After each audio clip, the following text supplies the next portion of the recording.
అందరికీ నమస్తే అండి. రేపు కార్తీక మాసం మొదటి రోజు పాడ్యమి తిథి నాడు మనం చేయవలసిన విధి విధానాల గురించి ఇప్పుడు మనం తెలుసుకుందాం. బలిపాడ్యమి అంటారు. బలిపాడ్యమి అంటే ఏమిటి అంటే దీన్ని దీపావళి తర్వాత రోజు వచ్చే కార్తీక శుద్ధ పాడ్యమి ఈ రోజున జరుపుకునే పండుగ ఒక విశిష్టత ఏంటో ఇప్పుడు మనం తెలుసుకుందాం.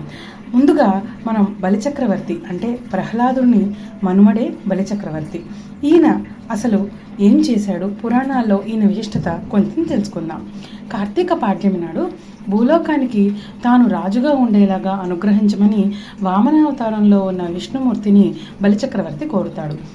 అంతేకాదు ఆ 3 రోజులు ఎవరు దీపాలను వెలిగించి దానం చేస్తారో వారికి సకల సంపదను అనుగ్రహించమని బలి విష్ణువును కోరగా విష్ణువు అనుగ్రహిస్తాడనమాట. అందుకే బలిపాడ్యమి పూజ.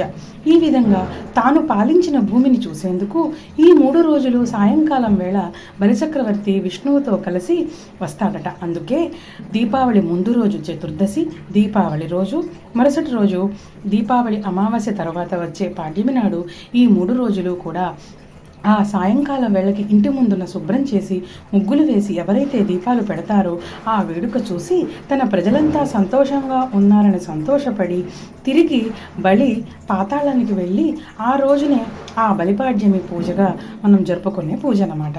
అందుకే బలిపాడ్యమి రోజు సాయంత్రం తప్పక దీపాలు వెలిగించండి. దానాలు చేయడం సంప్రదాయంగా వస్తుంది. కాకుండా బలిపాడ్యమి రోజు సాయంత్రం మనకు తోచినంత దానం చేయదలుచుకున్న ద్రవ్యాన్ని పక్కన పెట్టి ఎవరైనా కనపడినప్పుడు వారికి ఇవ్వండి. దీపాలు వెలిగించి దాన ధర్మాలు చేసిన వారికి దీర్ఘాయుష్యును ప్రసాదిస్తాడని, అష్టైశ్వర్యాలను పొందుతారని శ్రీమన్నారాయణుడు బలిచక్రవర్తికి వాగ్దానం చేశాడు. కాబట్టి బలిపాడ్యమి విశిష్టతను తెలుసుకొని ఈ తిథి నాడు ఆచరించవలసినవన్నీ ఆచరించండి. ధన్యవాదాలు.